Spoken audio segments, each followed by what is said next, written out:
first trumpet on the top line, second clarinet, second trumpet, second alto and tenor sax, bassoon and French horn on the second line, and bass clarinet, trombone, euphonium, and tuba on the third.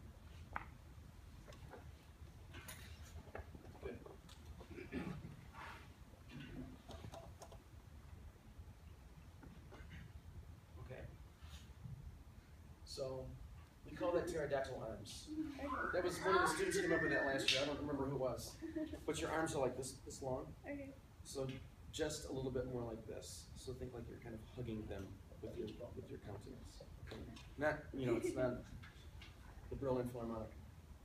Okay, and tips together, nice and relaxed. When you come to that set, it's like holding a beach ball. So stand against the wall. Move those stands and just stand against the wall.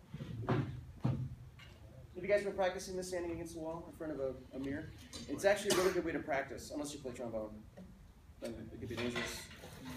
But if you stand like the trumpet player, exactly. If you stand against the wall as you play the trumpet, you'll just feel yourself. You'll feel your shoulders come down. You'll feel better grounded. It works with everything except trombone, unless you have a weird wall that has a hole in it right here. Yeah, already fixed. Feel the difference? We don't want to hear about trombone. Yeah, we went from this to now it's just control.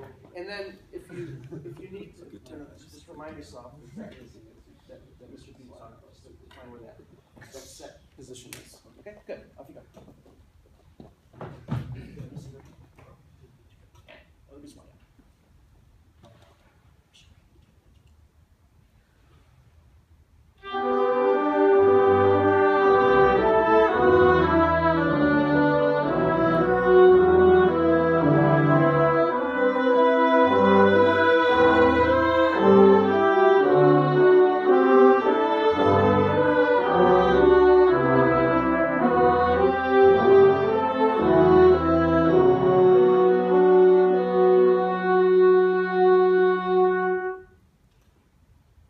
So what are you hearing? That's a good question. Okay, notebook.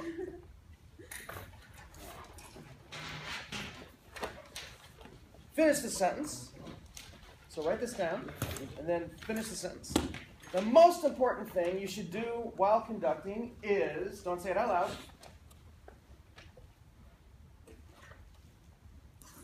the most important thing you should do while conducting is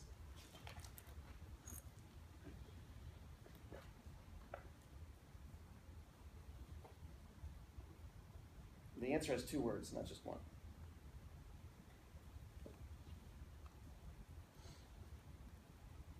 Raise your hands if you think you have a good answer. Okay, we've got two, maybe 2.5, 3, 4. Okay, seeing some confused looks. People looking down like, please don't call on me.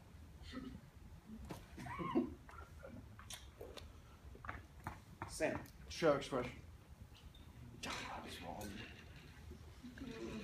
Probably not. It's important.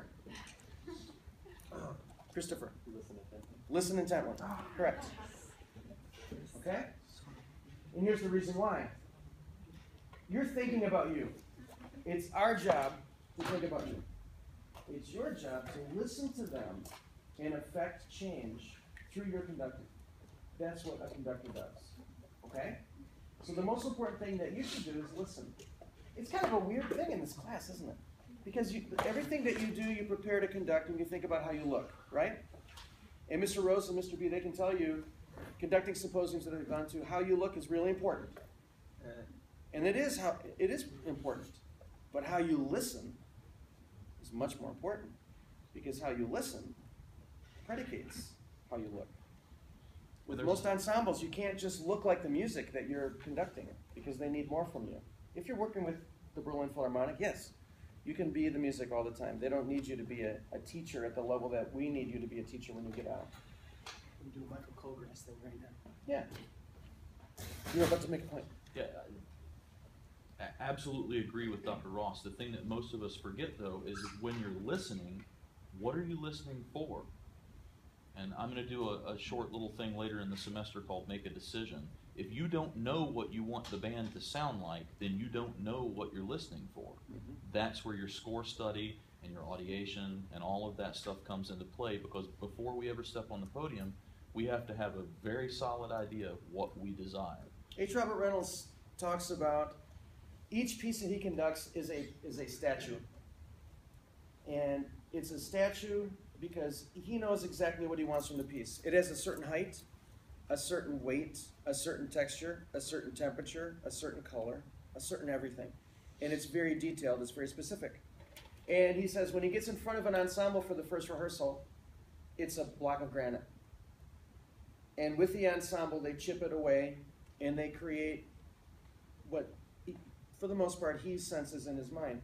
However, he also says that sometimes his idea of what that looks like changes because the ensemble comes with their ideas, a lot of which are very good. So sometimes he changes his mind because of the ensemble, which is very good. He's collaborative that way. All conductors are not like that. Okay? You're going to do something? So we had the privilege of working with my vocal coach, for those of you in symphony band, one of his pieces. And he took lessons with Kumi, which was like, it's like Alexander Technique-esque.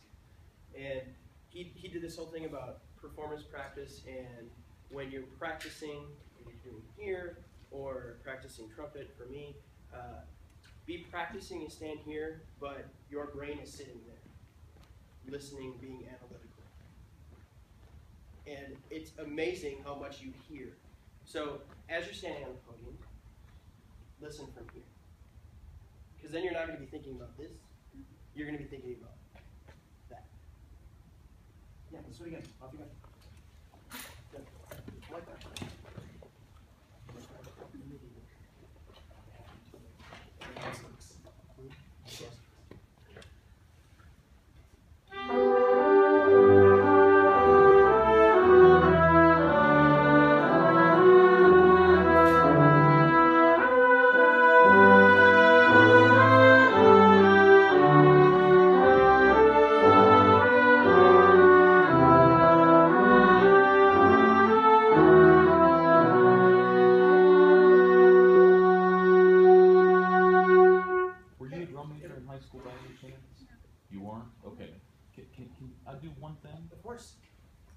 Do the selection again. I want you only to use your right hand and your face. I want you to think about everything from here to the elbow rather than from the elbow to the arm.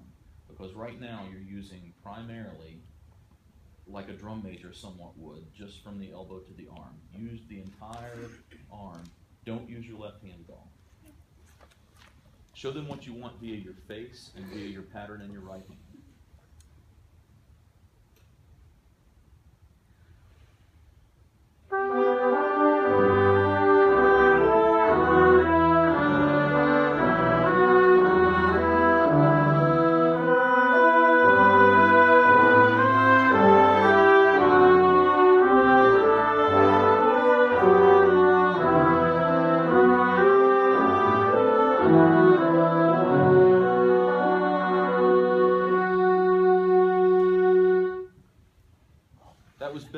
That was better.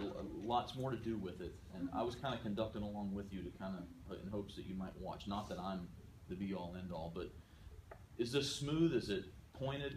How would you describe the music? Give me a word to describe what you want the music to sound like. I would like it to be smoother. Okay, smoother.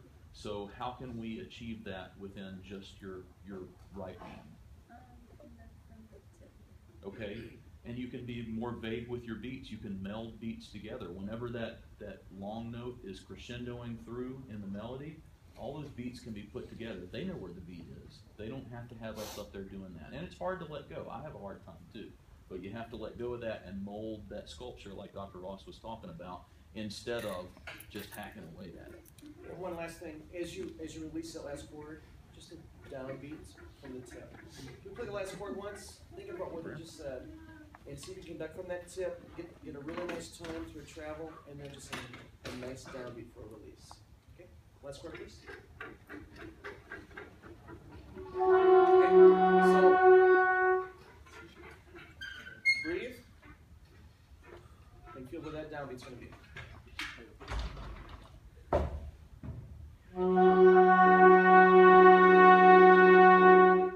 Good. Just a little bit more of a rebound on the release, and it'll be even better together. Again.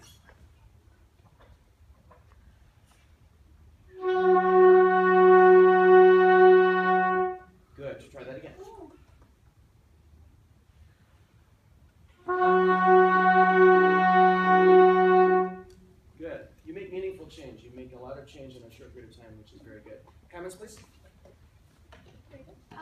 the end of the piece is just as important as the rest of it. So when you finish, don't be so, okay, it's done, it's over, I'm good. Like, enjoy it.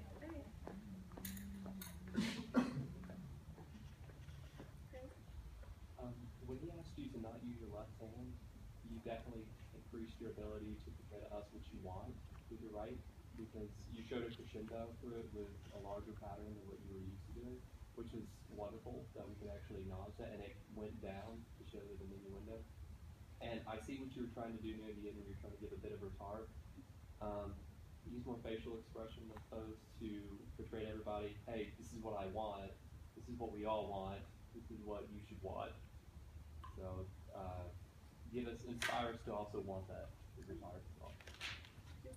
I really like that you made eye contact with the band as a whole. But one thing I think you could do is make eye contact with specific players and specific sections. Because your eye contact was awesome and you weren't in the score, but it was kind of like glancing at the clarinet, glancing at the flute. And I think it would be really cool if you could make eye contact with the sections to kind of be like, okay, this is for you, this is an invitation to play. Thank you very much. Nice job.